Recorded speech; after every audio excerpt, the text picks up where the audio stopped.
Welcome back for episode 80 of Count Me In. I'm your host, Adam Larson, and this is IMA's podcast about all things affecting the accounting and finance world. Today's episode features Shell's Deepwater Gulf of Mexico Business Unit CFO, Michael High. Mike is passionate about thought and people leadership, diversity and inclusiveness, digital transformation, and personal development. In this upcoming conversation he had with my co-host Mitch, Mike highlights the different states of going digital, finance's role in business transformation, and what it takes to effectively lead a business transformation. Thanks for joining us, and we hope you enjoy the episode.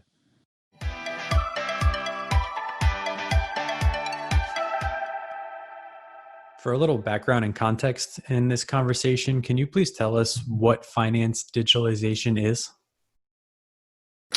Thanks for the question. So, in terms of what finance digitalization is to me, I like to start a bit with a kind of vocabulary, for me at least, a lesson that I learned on this journey. And there are three terms that seem to get thrown out together at the same time, and sometimes try to mean the same thing, but I think they have a bit distinct meaning. So, the first one for me is just this idea of digitization, which I think is something we've experienced mostly through our lifetime. This is that switch from analog to digital, where we went from filling out paper forms to doing so electronically.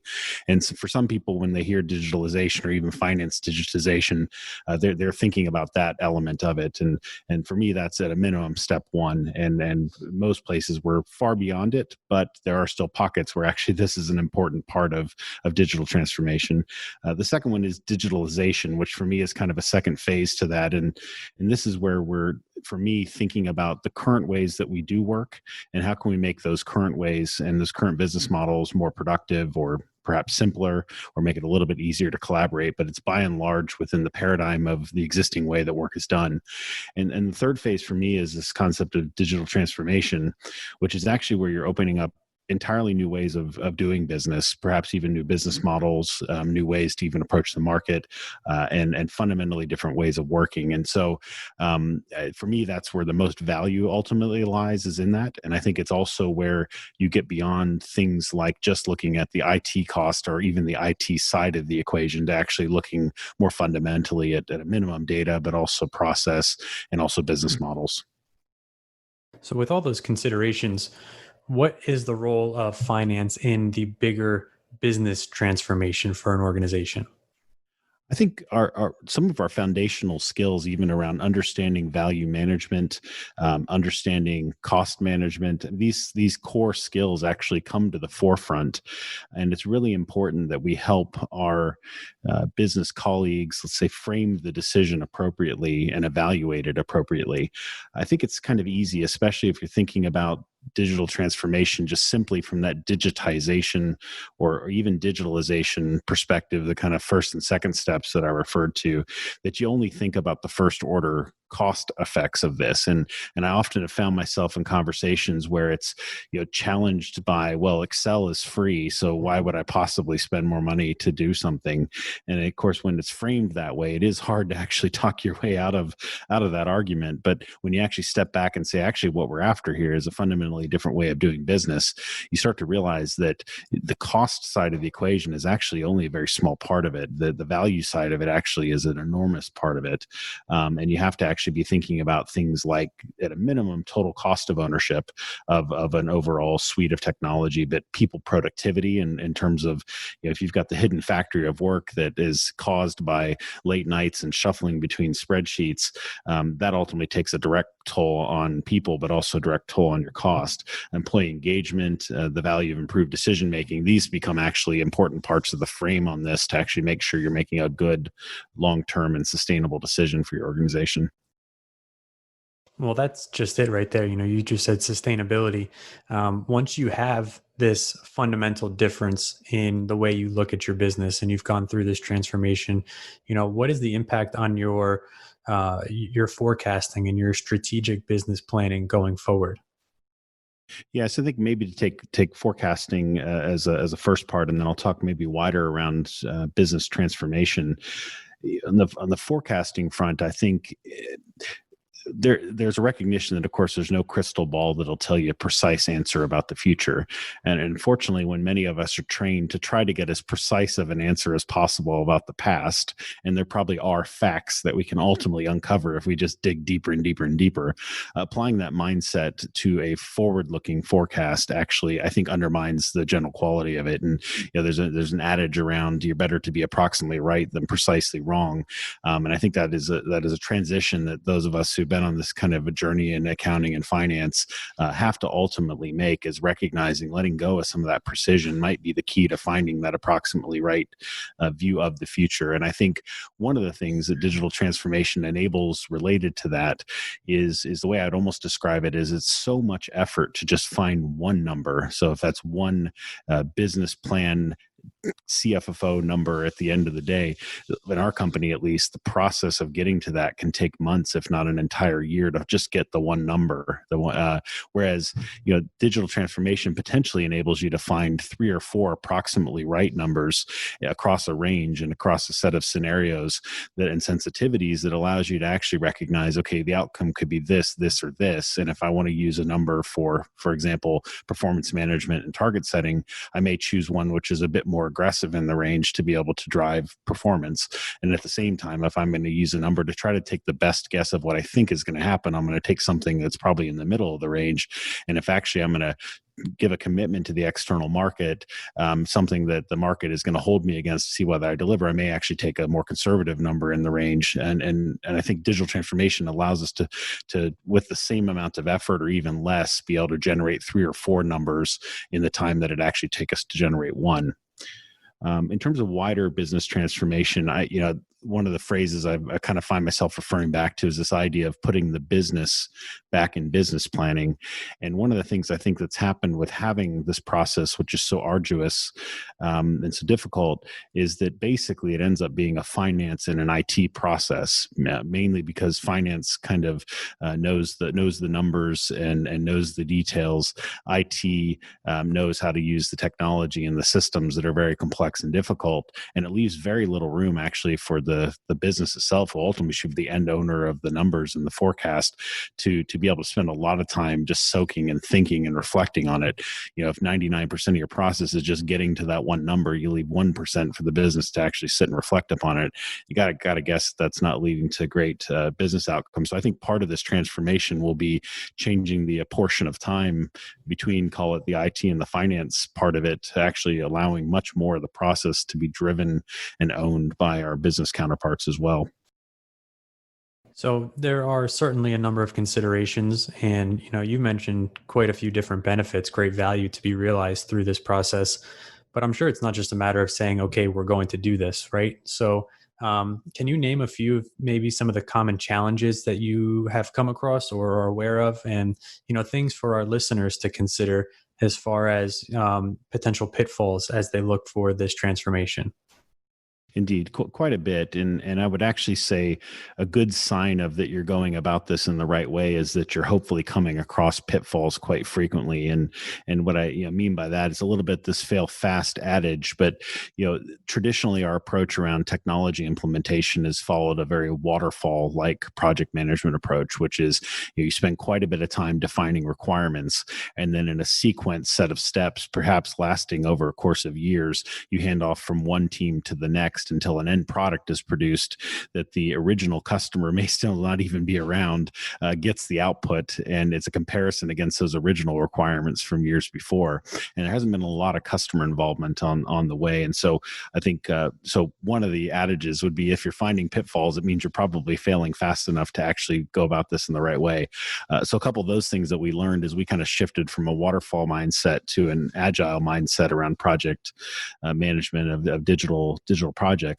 One is that your ecosystem in and around the project has to also be agile, or it actually can undermine the overall agile effort. And what I'm meaning by that is, if, for example, you have a Scrum team who's come together, they're meeting daily, they have a product owner, they're defining requirements, they're testing things with their customer, on and on and on. But things like either IT security, especially if you're moving into the cloud, or contracting and procurement in terms of making a contract with the IT service provider, a SaaS provider that you want. If they are not thinking agile, you can still have a very, very long process and series of steps there that actually slows down the overall effort of the project and makes the whole thing effectively not be agile. I think the second one in that is time. And one of the learnings there is, taking again this waterfall agile comparison is, I could like to think of an agile project takes 1/3 of the time of a waterfall project, but fit into half of the effort, or half of the effort fitting into that 1/3 of the time. So what I'm going out there is the intensity of the effort actually is higher. It just happens to calendar days wise last a lot less. And so if you're used to the idea of, I'm just going to define my requirements, hand it off to IT and the consultants in 2 years, come back, and I don't have to do a lot between now and then, you're not going to have a great project. You have to recognize that as the stakeholder of the project, you actually have to invest more time than you did before. You just get the benefit of getting the output a lot faster. With that, of course, is a commitment around resources. So the first agile project I did, I said, okay, I've got somebody on my team. I'm going to dedicate them half of their time. They're going to focus on this project. And very quickly, I realized actually half was not enough. I needed to actually put 3 people into the project, and most of them full time. And we did get the output in 1/3 of the time, but it took investing 2 to 3 times the resources to do it. Maybe 2 others I'll just leave you with. I think another one is that, not everyone has your interest at heart. And of course, there's internal politics that may have that in the case, and you can run into that. And I'm thinking a little more externally in this case. So obviously a technology provider or salesperson has in their own interest the idea of selling their product. Now, some companies are better at partnering with you to really try to understand what your needs are and really try to solve your problem, as opposed to just selling you something that doesn't work. But there is that risk. The one that surprised me a little bit was the kind of consulting ecosystem in and around these projects, that these companies make money a certain way. In some cases, it's been by implementing certain technologies and working with certain technology providers, and they know that they make more money off of that than other technologies that may not be familiar with. And that you can run into a little bit of fiduciary issue, I think, around that. And you have to recognize that you can't just rely even on third-party advisors who in theory are supposed to be agnostic, to be truly agnostic and have your interest at heart. And so being a bit open-minded to the fact that you're going to have to do your own research and advocate for yourself, and can't just trust every little bit of advice that you get from folks, because again, they may be driven by different interests. And then the last piece, I think, is a debate around what it really means to move to a market standard or off the shelf technology. And being in the energy industry, we, like probably many industries, we love to think of ourselves as different than other industries. And therefore, sometimes when we think about what's the standard technology to choose off the shelf, we already narrowed the frame on it by looking at technologies that are available to our competitors and they're using. So if it's what another major oil and gas company would be using, we would say, aha, that must be the market standard. Well, the reality is things like planning and forecasting are quite industry agnostic. And so I think a better way to frame that question is to say, given that 80% of our process is industry agnostic, what is the multi-industry market standard? So I'd rather look at things that 40 or 50 industries are using, because the other reality is even in a company like ours, it's an integrated energy company, we have multiple industries represented in our own company. And we've sometimes found ourselves, by choosing just oil and gas market standard, technologies that are not even usable in other parts of our own company. And so I think reframing that is one of the learnings that we had on the journey as well. Your experiences are, really interesting, and the examples you've been able to share have been great. So, I mean, it's obvious you have great leadership in moving these transformations, and leadership is certainly an area of interest of mine.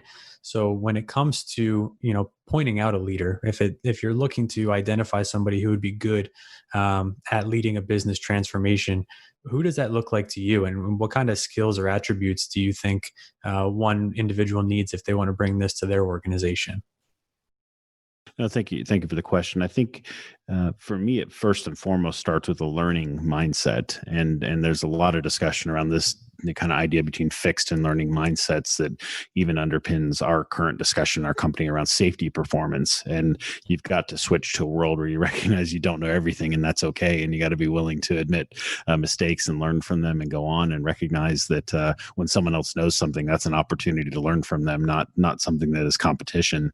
And so I think it starts there. And if I even think about my own journey on this, 2-3 years ago, I honestly did not know all that much about digital transformation. It was a bit of a joke in my family almost, which was, when you come to the dinner table, I was the least competent from a technology perspective. I had a brother who worked in IT, a dad who worked in IT, and so I was a bit of the black sheep when it came to technology and adoption. And so, some of this is the humility of recognizing you don't know it, but then curiosity and going after and learning it. So that's probably the second piece.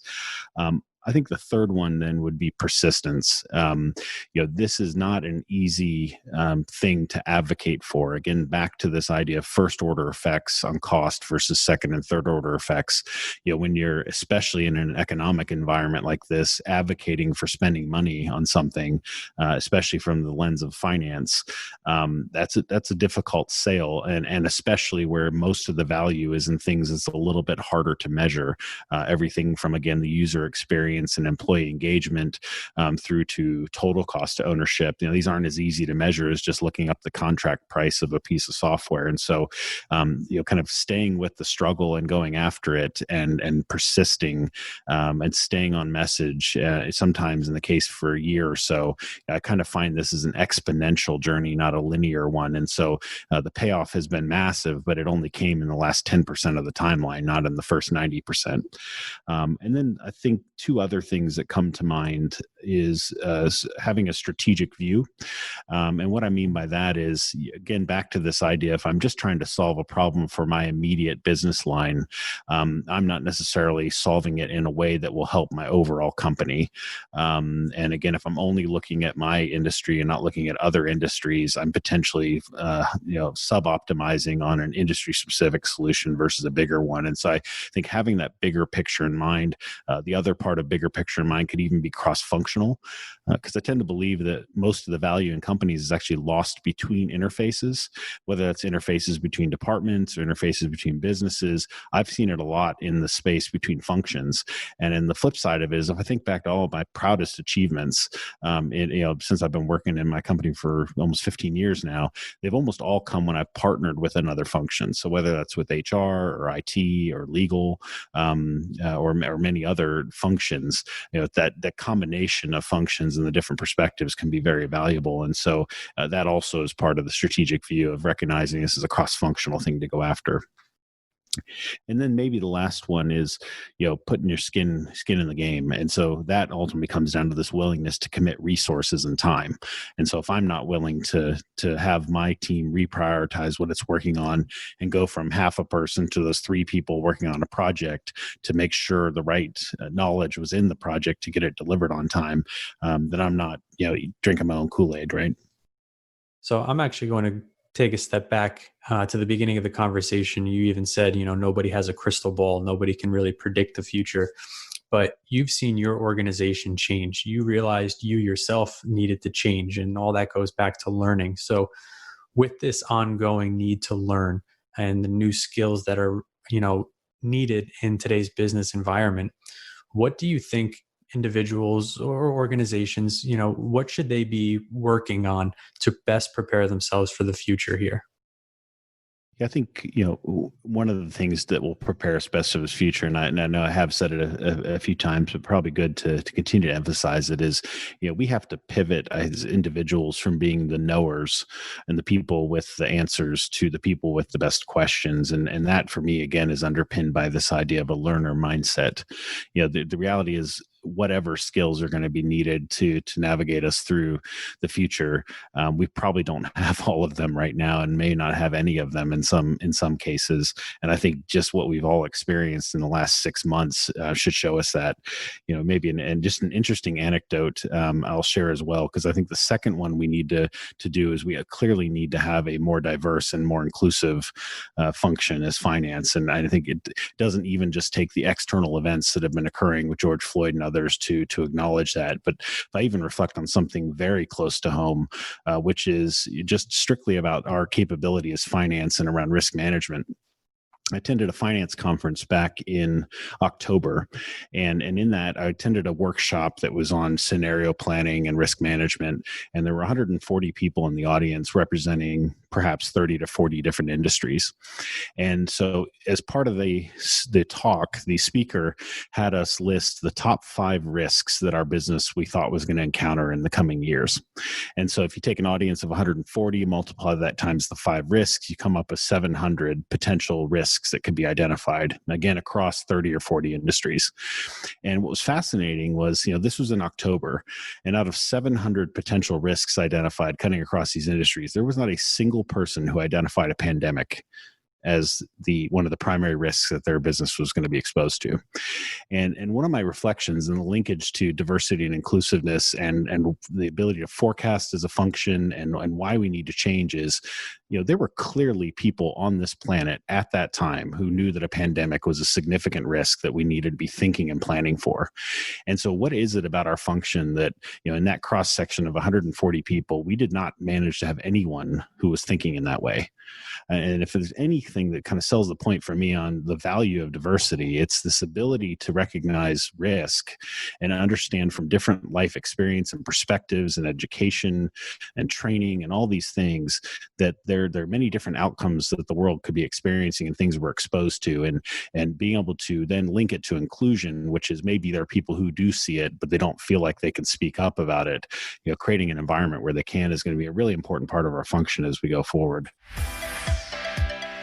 This has been Count Me In, IMA's podcast, providing you with the latest perspectives of thought leaders from the accounting and finance profession. If you like what you heard and you'd like to be counted in for more relevant accounting and finance education, visit IMA's website at www.imanet.org.